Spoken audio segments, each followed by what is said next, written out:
Canada, one of the world's largest countries. It was a singular challenge for explorers and pioneers to open this vast land. The railways played a central role. And today you can cross Canada on historic train routes that follow great rivers, blaze through forests and tundra, and climb through Rocky Mountains from sea to sea to sea.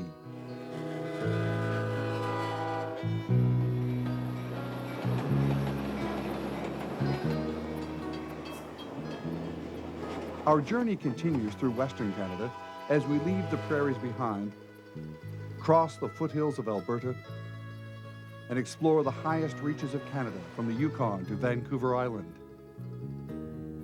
We'll ride over the Rockies on the famous transcontinental train, the Canadian, and on the Rocky Mountaineer Rail Tours.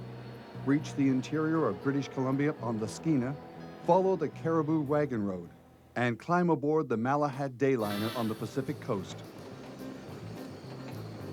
Our journey begins as we reach Edmonton, known in Canada as the Gateway to the North.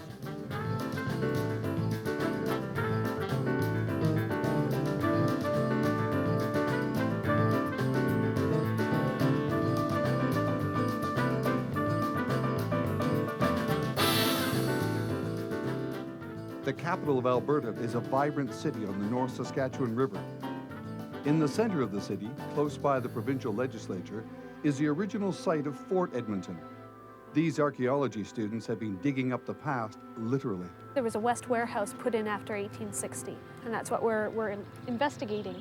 In the 12 weeks that we've been digging, we've come up with over 14,000 artifacts from the site, ranging from pieces of bone to little tiny trade beads and ceramics. It's really wonderful, and it's great to be doing part of Edmonton's history. It opened in May of 1974 as a result of Edmontonians who wanted to preserve their history.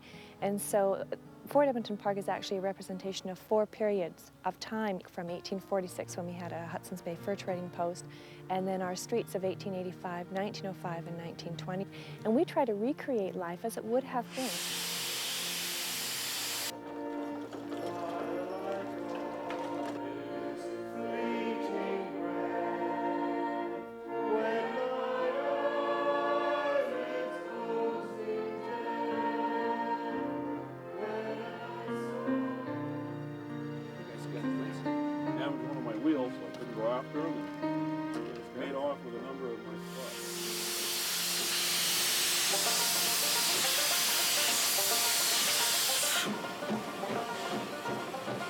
It took a whole year to get this Baldwin steam locomotive looking as it did a century ago.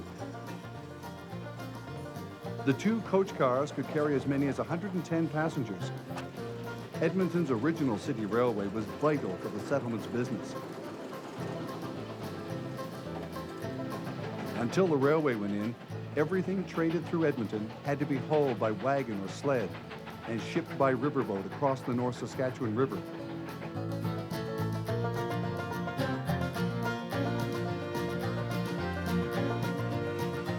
The streetcar that you just saw go by has actually been in operation since 1908, so it's a real treasure to us. And cars and trucks have been donated to us, Model A's. We have Edmonton's first tour bus is here with us in the park. So there's a multitude of things that have been restored, generally through volunteer support. Between the 1890s and 1930s, almost 250,000 Ukrainians settled in this east central part of Alberta, and this is the history that we show. We've moved over 30 buildings, including homes, businesses, churches, a school, from towns and farms in this part of Alberta. We've moved them here, restored them to what they looked like in that time period, and we have role players, people in costume, that portray the actual pioneers. I think it's a fascinating history. My great-grandparents came to Canada, and I heard the stories when I was younger about living in a clay and log house with a clay oven inside. And I find that senior citizens appreciate it as well, because they can say, oh, you know, I remember that, and they explain to their grandchildren how it might have worked. Elk Island started out in 1906 as Canada's first wildlife refuge for large mammals, specifically the elk. And we have a large plains bison herd as well. Right now, we're in the middle of their mating season. The bulls engage in displays, one to another, to establish dominance. Eventually, a pecking order is established, and of course, the dominant animal has the breeding privileges, but he's not above being challenged. And if he's gathering a harem, it takes a lot of his time and energy to keep this harem together. And he's kept from feeding and all that sort of thing. So he becomes very irritable. But for 80 years, Elk Island was a place where fire didn't occur. If it did occur, it was an all-out battle to stop it, whether it was from a lightning strike or from a careless camper. We put out every fire. And in this environment that at one time was woodland and open prairie meadow, we now have a closed forest. To restore the park's natural diversity, fire was reintroduced into the ecosystem. It pushed back the aspen forest and allowed the native species to regain a foothold. This eerie sandstone landscape was once a subtropical swamp. More than 70 million years ago, it was actually a corner of the Gulf of Mexico. Today in Dinosaur Provincial Park, it's a little difficult to visualize Edmontosaurus and other prehistoric giants munching away on leafy greens. This is a 70-million-year-old dinosaur playground around here. They had about 5 million years left before the final extinction. By now, they're getting small, they're getting fast, they're getting smarter. They're starting to be about the size of a big greyhound. Dinosaur Provincial Park is a UNESCO World Heritage Site. It stretches some 27 kilometers along the banks of the Red Deer River.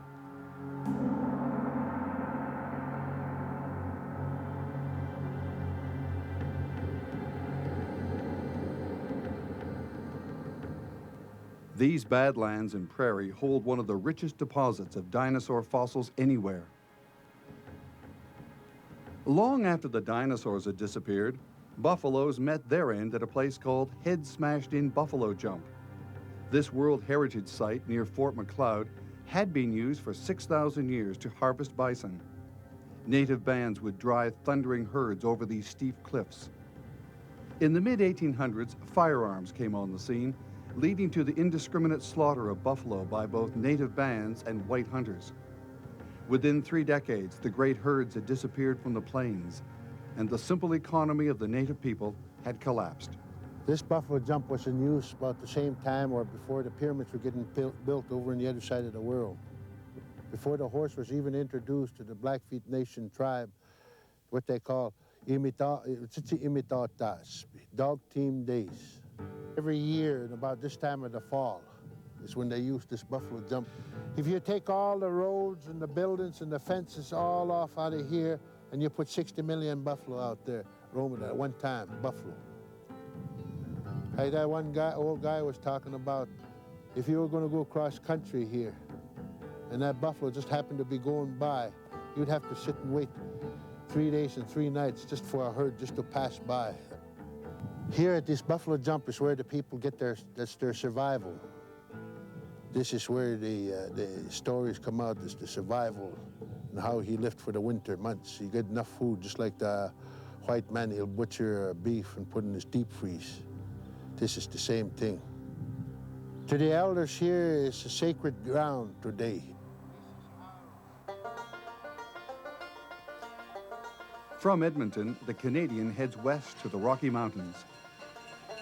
In the beginning, the railway was supposed to link the provinces and bind them into confederation. It turned out to be just as good for tourism.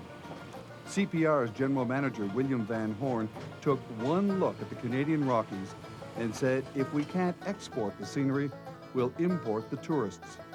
And he did. People come from all over the world to marvel at the spectacle of ice and snow, glaciers and rocky peaks. There are 3 main passes into the mountains, at Jasper in the north, at Crow's Nest in the south, and here, just west of Calgary, at Banff National Park. Banff was Canada's first national park. It's still the most popular. It stretches for hundreds of kilometers along the Continental Divide. The mountains first emerged from under a vast inland sea some 70 million years ago. Over the millennia, their fantastic shapes were roughly carved by ice sheets nearly a kilometer thick, then smoothed and sculpted by the erosive forces of wind and water. What's left of those ice sheets can still be seen in the glaciers and ice caps that cling to the high peaks and poke their icy tongues into the valleys and the rivers.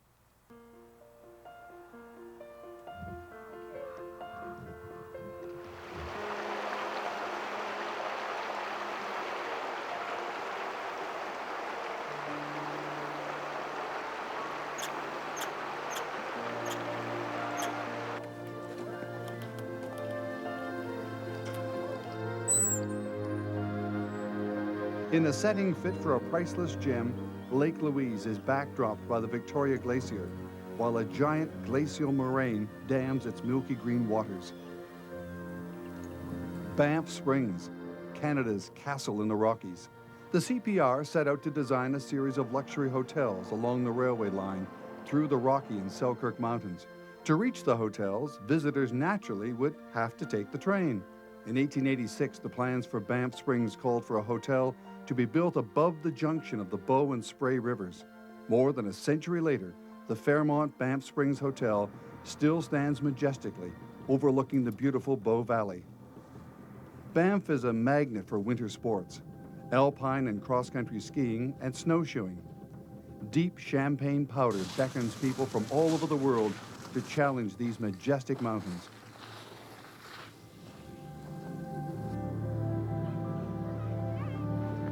Elk and moose, cougars and bears, bighorn sheep and mule deer all call these slopes of spruce and alpine fir home. The elk especially wander into town and occasionally take in a game of golf. The giant national parks at Banff and Jasper meet at the Columbia Icefield, which is really 30 distinct glaciers, all that's left of a vast ice shield that covered most of Canada. It's the largest accumulation of ice in the Rockies and is hundreds of meters thick. Down below from the Icefields Parkway, the Emerald Lakes can be canoed, and the Athabasca Glacier can be crossed in a snow coach. Columbia Icefield itself is just over 100 square miles, and it is the mother of all rivers because it does flow into or creates water for three different rivers, the Saskatchewan, the Columbia, and the Athabasca.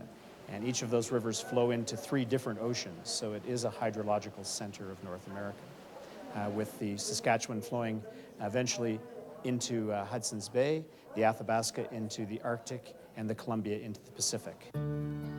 A century ago, Jasper National Park was created. It's one of 4 connected reserves known as the 4 Mountain Park Block: Jasper, Banff, Yoho, and Kootenay. They straddle the Continental Divide and are the largest mountain parkland in the world. Jasper National Park is a protected area that protects the Rocky Mountain ecosystem, and Jasper National Park is one of the mountain parks in that ecosystem, and we protect wildlife species, vegetation that are representative of this ecoregion. Ever since Canada's transcontinental railway was built across thousands of kilometers of rugged terrain, the route through the Rockies has proved to be the most spectacular for travelers. So that passengers could see the best of the Rockies in daylight, a new rail service was set up in 1990. Rocky Mountaineer Rail Tours breaks the journey into 2 spectacular days. The trains run eastbound from Vancouver and westbound from either Calgary or Jasper. The venture has been so successful, there are now winter excursions through the snowbound Rockies.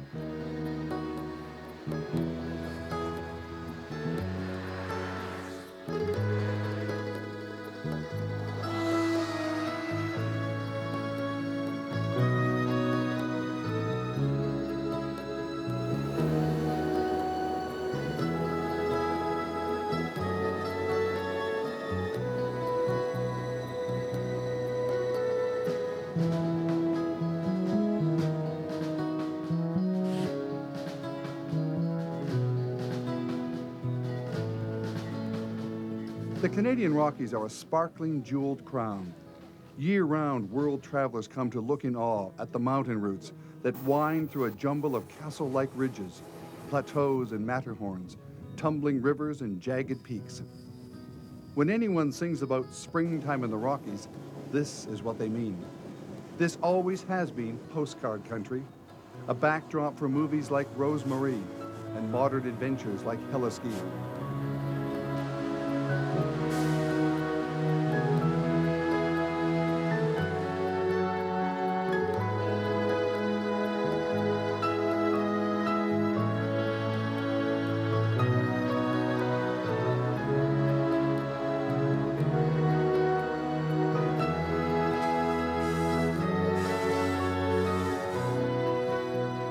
The river, the highways, the railways, the mountains, they all merge at Kamloops. It's a natural crossroads and meeting place, and the oldest city in British Columbia.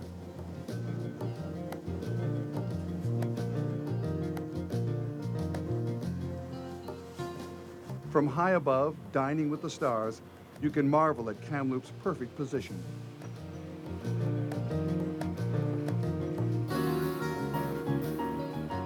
A new day, and the train sets out for Vancouver. The route carries it down the Thompson River to the Fraser, through the Fraser Canyon, jogging from one side to the other, and over the bridges at Hell's Gate.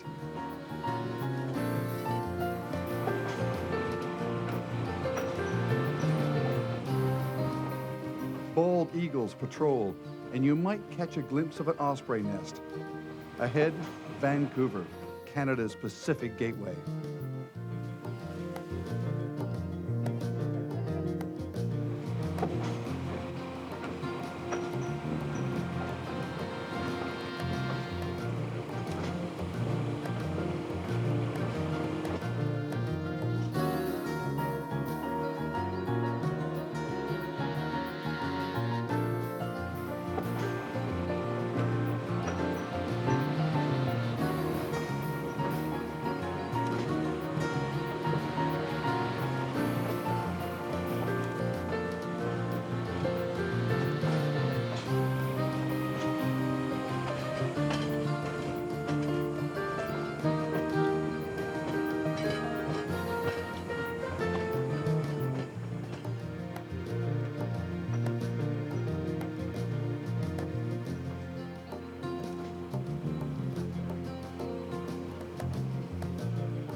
In the 19th century, the railway had brought thousands of Chinese workers to Canada. They came to build the rail lines and to work in the Cariboo gold fields. By the end of the century, many had settled in Vancouver's Chinatown. The bustling sidewalks make you feel as if you've been transported miraculously to the Far East.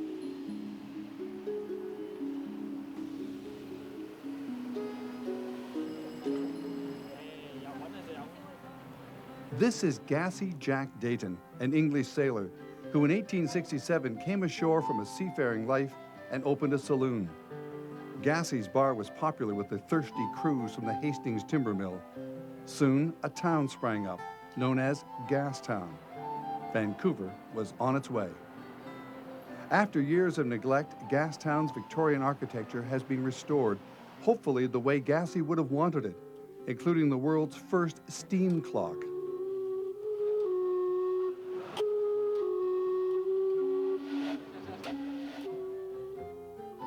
High-end shopping is part of the lure of Vancouver's Robson Street.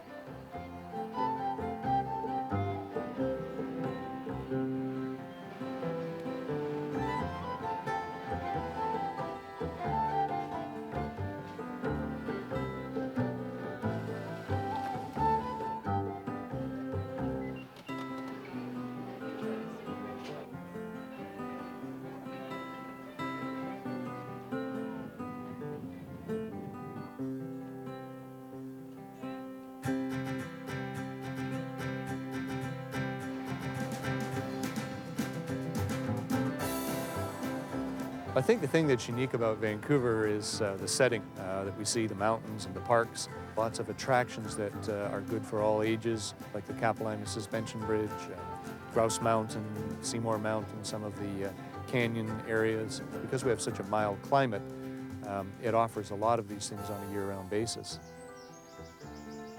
I always tell people the nice thing about Stanley Park is that you can put on your hiking boots in the morning and go hiking alone in the forest and watch a very civilized cricket game for lunch and take your family on a cycle around the seawall in the afternoon and have an elegant dinner at one of the restaurants in the evening. The zoo has an interesting history. It dates back to the 1890s, but over the years they have been phasing out the more exotic animal section of the zoo, and they're focusing more on rehabilitation and conservation of local endangered species.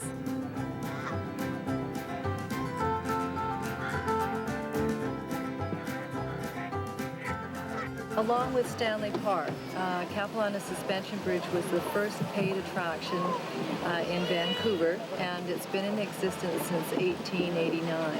It wasn't quite the same then. It was built out of rope and cedar planks, and as you can see now, it's much more stable than you can imagine that first bridge was.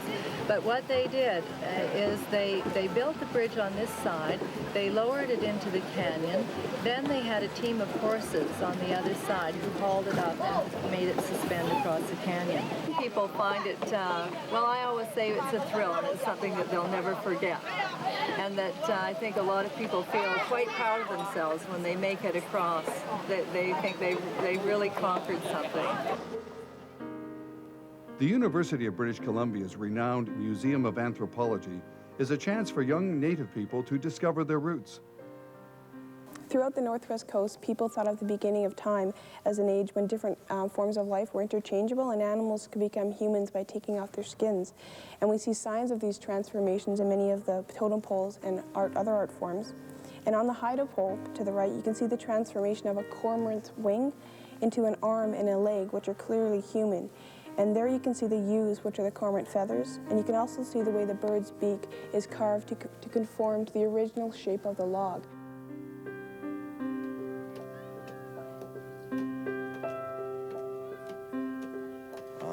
Part of my background is Tsimshian, which I carve in, and I carve in Salish style, which is Squamish. Starting from the top here, this whole part here is a headdress, which is the eagle clan. And these points here, in the old days, like I've used cedar sticks here, but in the old days they used walrus whiskers, which represented potlatches that a chief had had in his life. And coming a little bit lower here, here's the face here. And the eyes are always in this position because Indians in the old days had a very spiritual respect for nature and that. So the eyes are never open, like a native would never look you in the eye. We have a blanket which is wrapped around him and which has an eagle crest on it, which is carved out in red and black. In Tsimshian and the Salish way, red represents life and black represents the spirit world, because we believe that we came from the spirit world here to earth.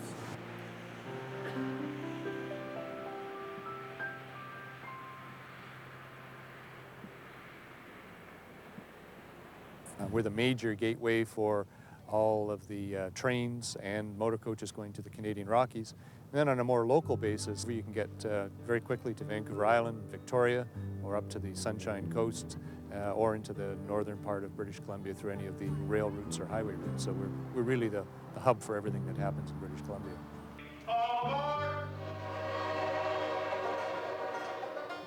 Not all train routes survive. The Whistler Northwind was a luxury rail service that ran from Vancouver to Prince George in the interior of British Columbia. The Northwind was designed as a throwback to the grand and elegant old days of train travel. The excursion started in Vancouver, heading north along the edge of Howe Sound. The Whistler Northwind's route followed the old Caribou Wagon Road, built when gold was discovered along the Fraser River. In its day, this feat of engineering was called the eighth wonder of the world. This railway was actually an outgrowth from the eventual collapse of the gold rush era, but it was a long time coming. They built 10 miles of track in 1910, but they couldn't make a go of it.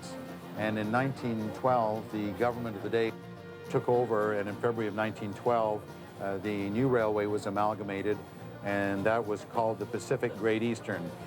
PGE, Pacific Great Eastern. Soon it came to stand for other names like PGE, Prince George Eventually, or Please Go Easy. Every foot of the way was a challenge. The route climbs from a mere 800 feet to 3,400, always with the train hanging inside the edge of the lip of the canyon. It's absolutely spectacular. At the end of the first day's outing, the train would pass over 60-meter-high Brandywine Falls and then pull into one of the world's best ski destinations, the resort at Whistler. Both mountains, Whistler Mountain and Blackcomb Mountain, run their lifts and gondolas through the whole summer, so people can actually have a mountain experience in a very comfortable way. They see the meadows, the alpine meadows. You may see some wildlife in it. You may be lucky and see a bear.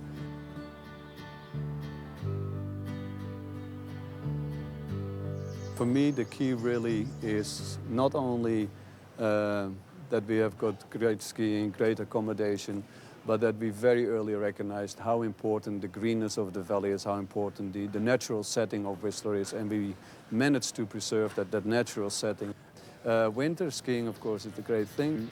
Cross-country skiing, snowmobiling, ice sailing, you name it. Again, all these activities are in Whistler.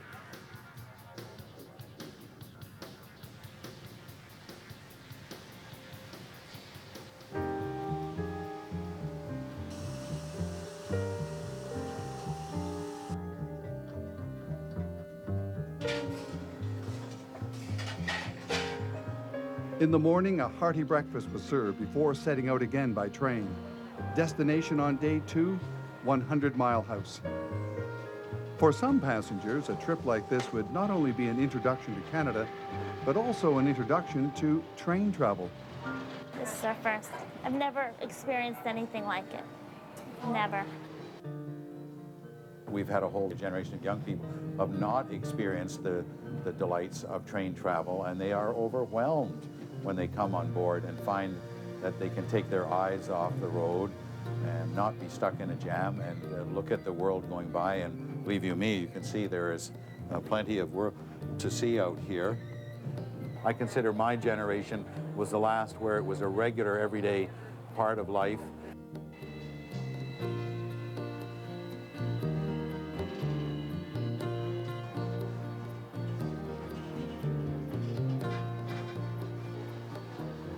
Most train routes don't pass through scenery like this or provide a kind of nature class. In spawning season, coho salmon head home up the Birkenhead River. Ladies and gentlemen, we can see the red bodies of the sockeye salmon as they are making their way up to their spawning grounds. Those of them who are actually lucky enough to make their way up to their burst spots, past the fishermen, past the bears, and up the rapids, the female will clear a section in the gravel, lay her eggs, the male will fertilize them, and shortly after spawning, the life cycle of the salmon is actually over.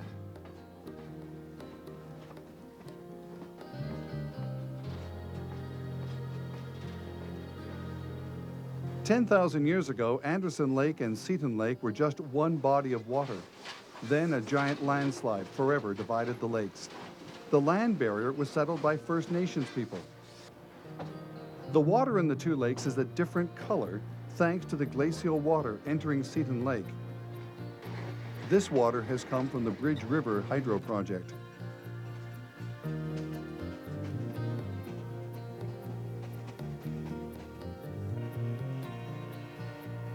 The Caribou Wagon Road was named for John Angus Caribou Cameron, who struck it rich at Williams Creek, but died alone and penniless in 1888.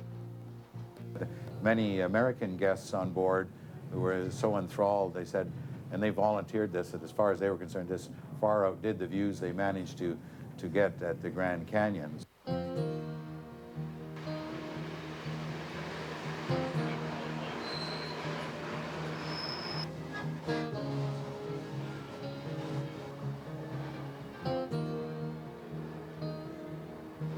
This is British Columbia's cowboy country. Ranches long dominated life here in the Caribou Plateau. Soon the route climbs again, The scars on these granite walls are testament to the back-breaking labor that built this line through the mountains. After the rugged, broken terrain we've just been through, McGillivray Falls appears as a tiny, cultivated mountain oasis. Ginseng is one of British Columbia's most profitable crops. It was discovered in the early 1700s by Jesuit priests, who then began trading it with China. One of the most famous stopovers on the Gold Rush Trail is 100 Mile House, nestled between mountains on British Columbia's interior plateau.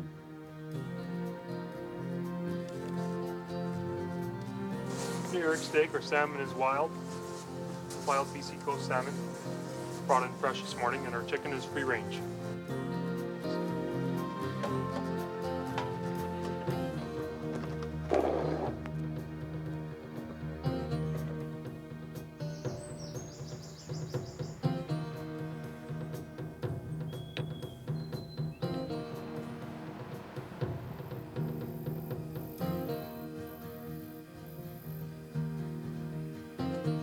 Next day, back on board the train for Prince George, they're serving food again. The chef is a very popular fellow.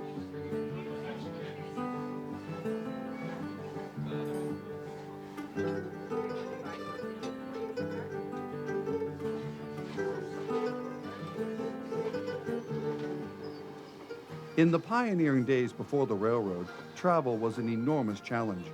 There are a number of places where the old roadways can be seen. You have to know where they are and what to look for. But yes, the topography of British Columbia is sufficiently severe that passageways for travel are often curtailed to the same very narrow strip of ground. Deep Creek Trestle, 100 meters high and 360 meters long. It's one of the highest bridges in North America. Building it held up the railroad for several years.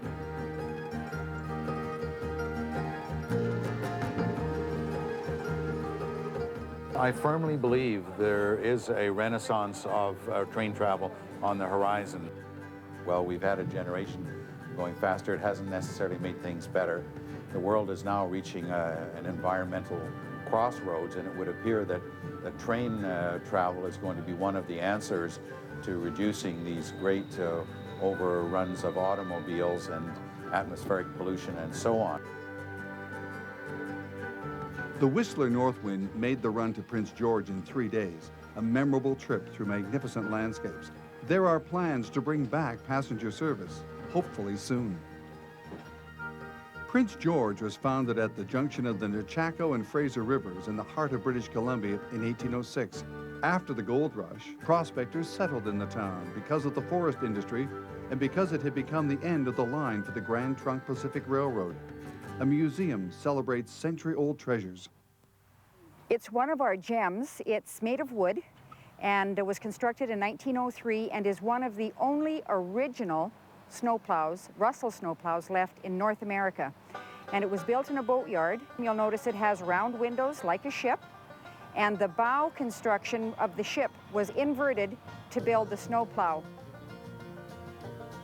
We currently have over 52 pieces of rolling stock and 24 heritage buildings on the site.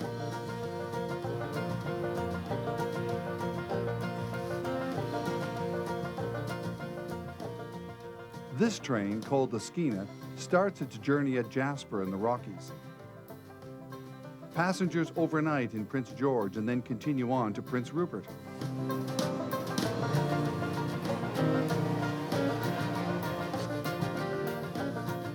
Following the route of the Skeena River, the train runs more than 1,000 kilometers westbound through the wilderness of British Columbia. It travels a remarkable route across BC's interior plateau, passing more sawmills than settlements. This is a world ruled by the forest industry. Evidence of early bridge building and native traditions have all left their imprint on the landscape.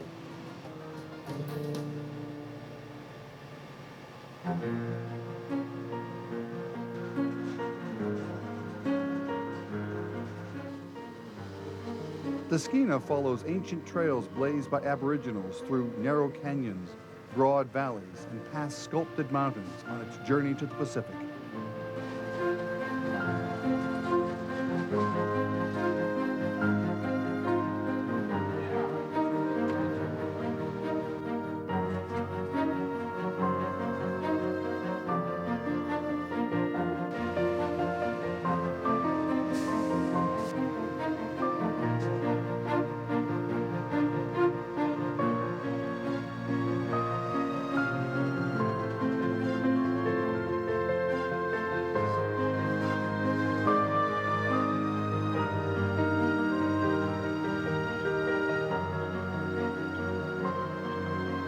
The president of the Grand Trunk Pacific Railroad, Charles Hayes, had an idea for Prince Rupert as a planned community at the end of the rail line. He and his vision went down with the Titanic in 1912.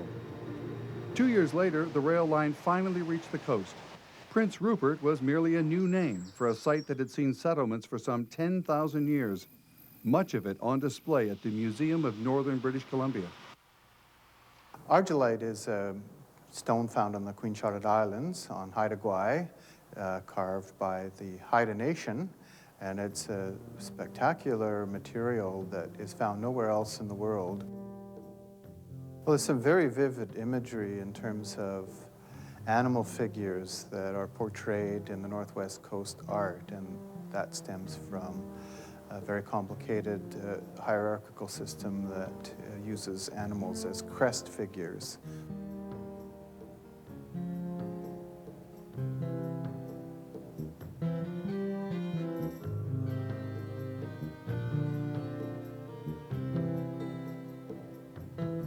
Folks not happy with their line of work should check out how others fared in the late 19th century at the North Pacific Cannery. We're trying to take the filling machines and the canning machines of a certain era of time and get them in somewhat of a working order that we can demonstrate the process of the canning of the fish, taking the fish, actually putting it in the can and sealing it. You guys are great! Wow!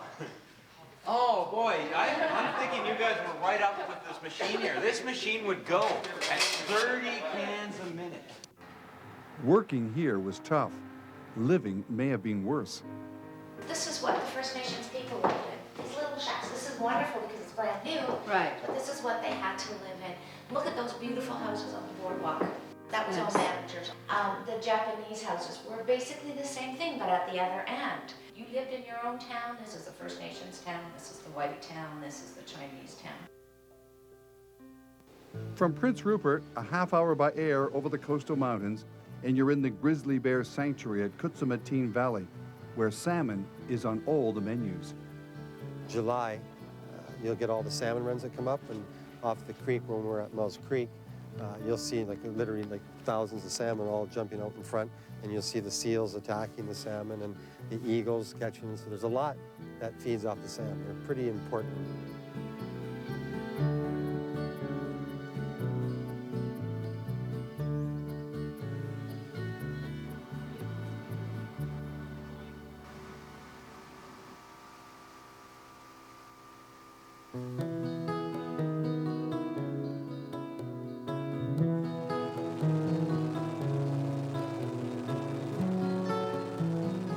Prince Rupert is your entree to the Yukon Territory. The territory's capital, Whitehorse, was built on a bend in the Yukon River, near the wild rapids that were once the most hazardous stretch of the Gold Rush Trail. Miles Canyon still has the power of nature on its side and is an awesome spectacle for anyone following the trail that leads to Haines Junction. This is the headquarters of Canada's second largest national park, Kluane.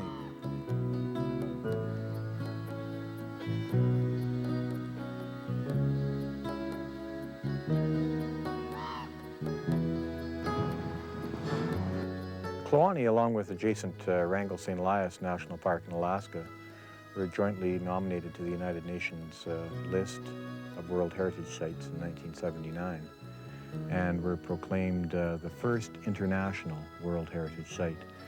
And that's because of three very prominent features, which are best found in this area of North America.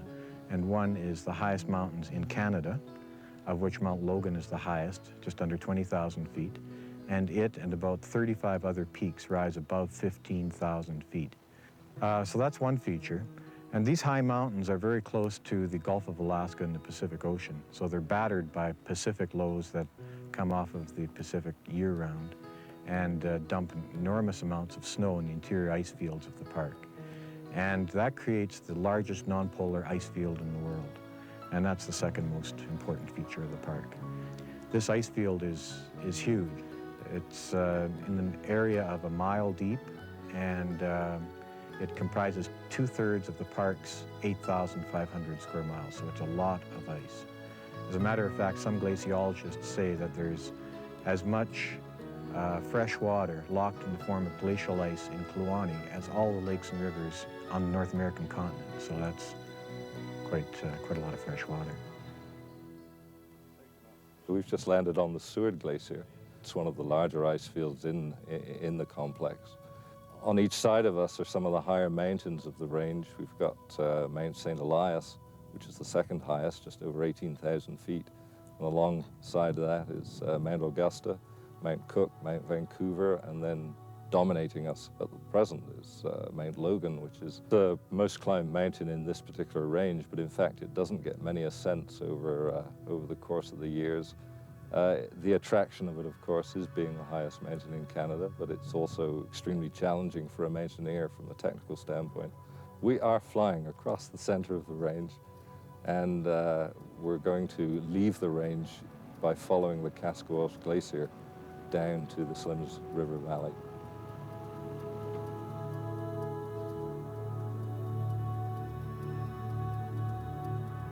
The Kaskawos Glacier is one of the larger glaciers. It's up to 50 kilometers long, and although it doesn't seem to be, it's 5 kilometers wide, and it has these very striking moraine patterns which have made it a very popular mountain for photographers. We're just north of the 60th parallel, which is the border between the provinces and the territories. And if we were at the same latitude further east in Canada, would be well above tree line into very subarctic or Arctic conditions. But here, because of the Pacific climate, which is salt water only being 100 miles away, we have the northernmost range of a lot of Pacific plant species and southern animal species. Most notable species is Dall sheep, and there's about 5,000 Dall sheep in the park. The Slims River Valley is notorious for bears, and we have about 1 grizzly bear for every 10 square miles of habitat.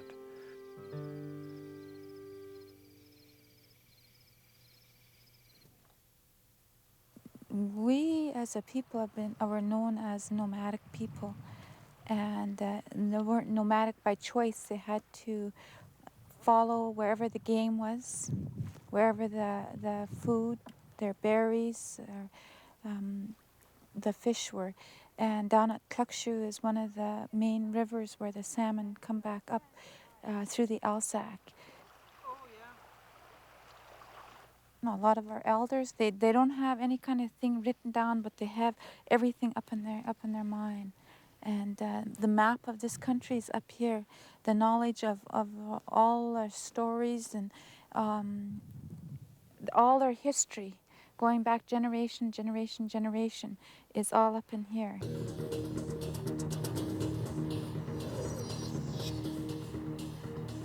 Prince Rupert is linked by air and ferry to the Queen Charlotte Islands, known as Haida Gwaii, the historic home of the Haida Indians. This is the only part of Canada that escaped the last ice age. The landscape is a remarkable wilderness, including 1,000-year-old tracts of rainforest, which the Haida have fought to protect from further logging. The Haida, who have lived on these islands for the last 10,000 years, were almost wiped out in the 19th century by Europeans and by diseases. Traditional villages like Skidans were abandoned a century ago. A memorial pole was designed to contain the remains of, say, a chief or his wife or the like. And the reason there are so many of those left now is that they were the last things that were carved before the villages were deserted. The older poles that were carved before that have since fell and rotted into the ground, but these are in the process of decay. As the land continues to swallow up Skidans, soon only archaeologists will be able to find evidence of this once complex and thriving community. For a side view of British Columbia, the Queen of the North Ferry steams down the Inside Passage, a natural marine highway that threads south from the Alaska Panhandle to Puget Sound. On one side, the Coast Mountain Range.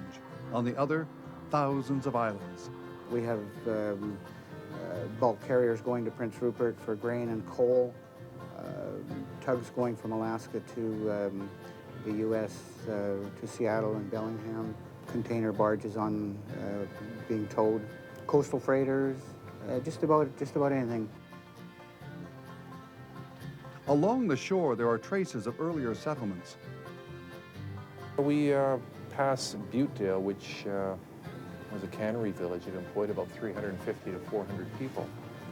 Farther down the coast, we'll go past Namu, which ceased operations as a cannery village, I think the early 70s. We're in a rainforest here, so there's an awful lot of rain, and these mountains, I mean, they were scoured by glaciers, basically. They go straight up out of the water. The channels are just about as deep as the mountains are high. As a result of that glacial action, there's not a heck of a lot of dirt that these trees are holding on to, so when it does rain, the water tends to run off very quickly, and the falls are spectacular. 15 hours later, we reach Port Hardy on the northern tip of Vancouver Island. Port Hardy was named for Sir Thomas Hardy of the Royal Navy. As captain of HMS Victory, it was Hardy who held the dying Lord Nelson in his arms at the Battle of Trafalgar. Today, Port Hardy's large and well-sheltered harbor thrives on the island's natural resources of mining, logging, and fishing. Just a half hour south of Port Hardy is Telegraph Cove. Johnson Straits narrows down. It's like a big funnel. So it funnels all this food source into a very, very narrow hunting area. Makes it very easy for the whales to hunt. Johnson Strait and Blackfish Archipelago are summer homes for killer whales. Naturalists take you out to the protected waters and explain the many whale identification and research programs.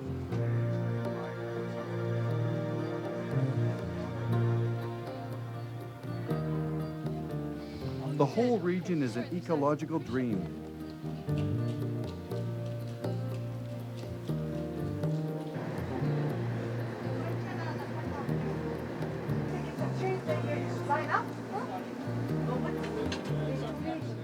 Its base is in one of the last boardwalk villages in British Columbia.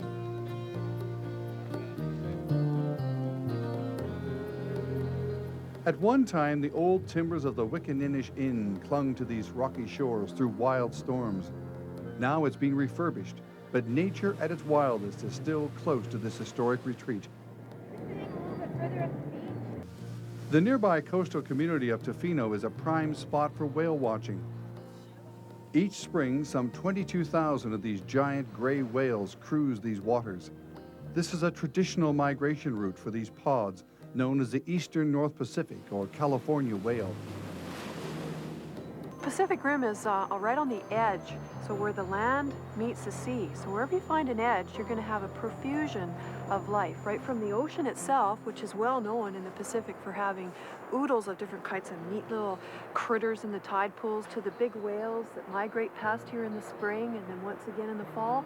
But also you've got the land animals, and there's all kinds of neat things in the forest here. Winter here, on what is sometimes called the edge of nature, can bring spectacular lighting and 5-meter-high waves that pound the soaring timbers and rugged Pacific coastline. Vancouver Island is a paradise for nature lovers.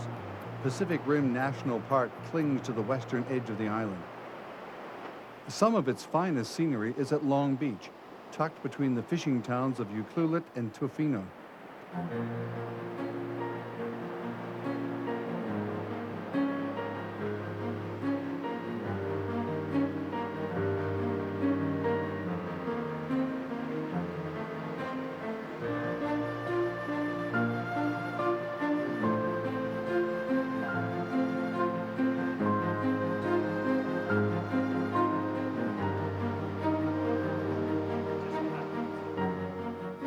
Some new trails at Long Beach take you into ancient country on the rainforest and the Shorepine Bog Trails. Here on the Shorepine Bog Trail, we see trees that are mostly shore pines. And because of the high water table and extremely acidic conditions, it grows in an unusual form. The trees are dwarfed, and if they're rounded clump tops, they look like large cauliflowers. Some of them might be up to 500 years old, and yet they stand only about 5 to 6 meters tall. On the ground level, we see a variety of smaller plants, such as the sundew, which is an insect-eating plant.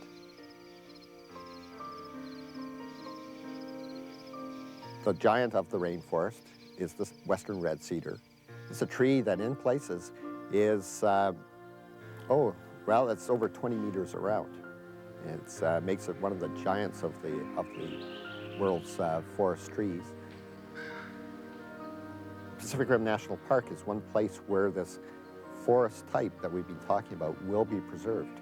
That's very important because so much of the coast of British Columbia is given over to forest harvesting. This will represent a forest that has been here for several thousand years and will continue to be here for thousands of years more. The Pacific Rim Park also includes the Broken Group, an archipelago of more than 100 islands. The largest is less than a square mile in area, and the smallest might be just a few trees atop a small rocky knoll that protrudes from the water. Barkley Sound area, of which the Broken Group is part, it has one of the highest bald eagle concentrations in North America.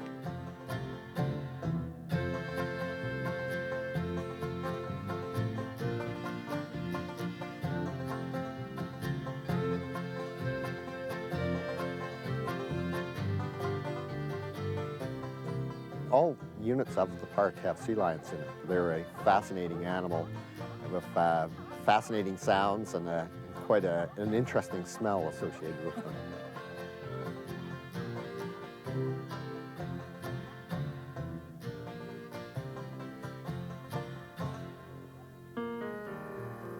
When British Columbia entered Confederation, the Canadian Pacific Railway promised to connect the line by bridge to the mainland. The railway, however, stopped at Vancouver. Victoria threatened to secede and join the United States. To appease the islanders, the Esquimalt and Nanaimo Railway was delivered in 1886.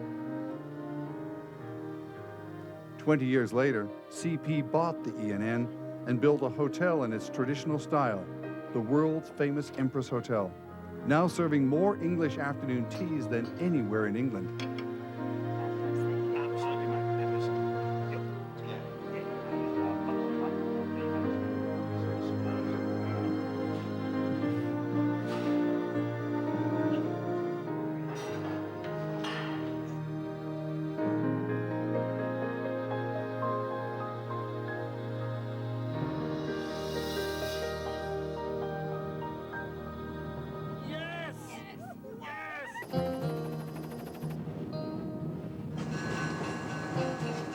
The Esquimalt and Nanaimo Railway runs up the east coast of Vancouver Island.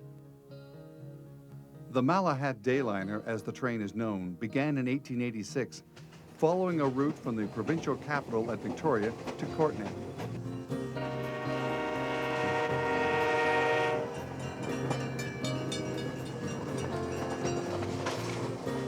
The 4-hour trip begins with a hard 13-kilometer climb toward the summit of the Malahat.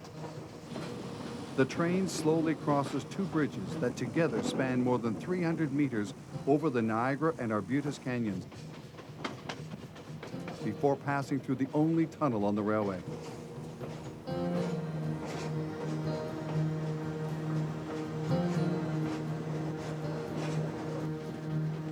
The journey continues past impressive stands of cedar, hemlock, and Douglas fir. This rail line was vital for copper, coal, and logging companies needing to transport goods from the mines and the forests to the towns, smelters, and pulp mills. Spur lines are everywhere.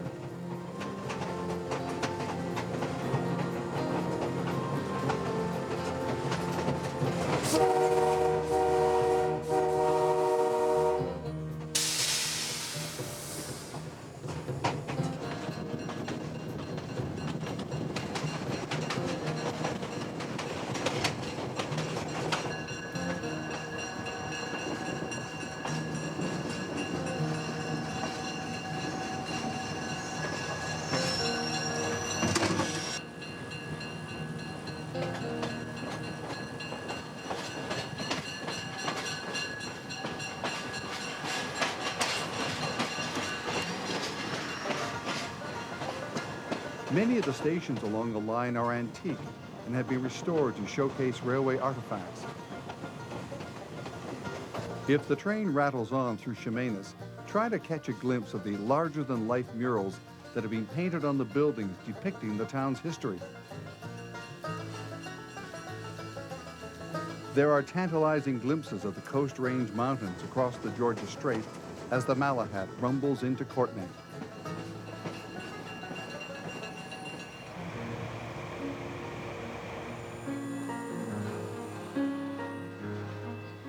Our railway adventures across Canada have carried us from Newfoundland to Nova Scotia, through the Gaspé Peninsula to Quebec City, across Ontario to Toronto and Niagara Falls. We have penetrated vast northern forests and crossed the tundra to Hudson Bay. From the prairies to the Rockies, from the Yukon to Vancouver Island, we have seen this great and varied land called Canada. Railways have come and gone. Some of their routes have been reborn as hiking, cycling, and snowmobile trails. Old steam engines have won a new lease on life in historic folk parks and museums. Some routes will change, and with the Renaissance in train travel, some old lines will be reopened. As someone once said, everything old is new again. The train routes that open Canada will continue to amaze and inform a new generation of travelers.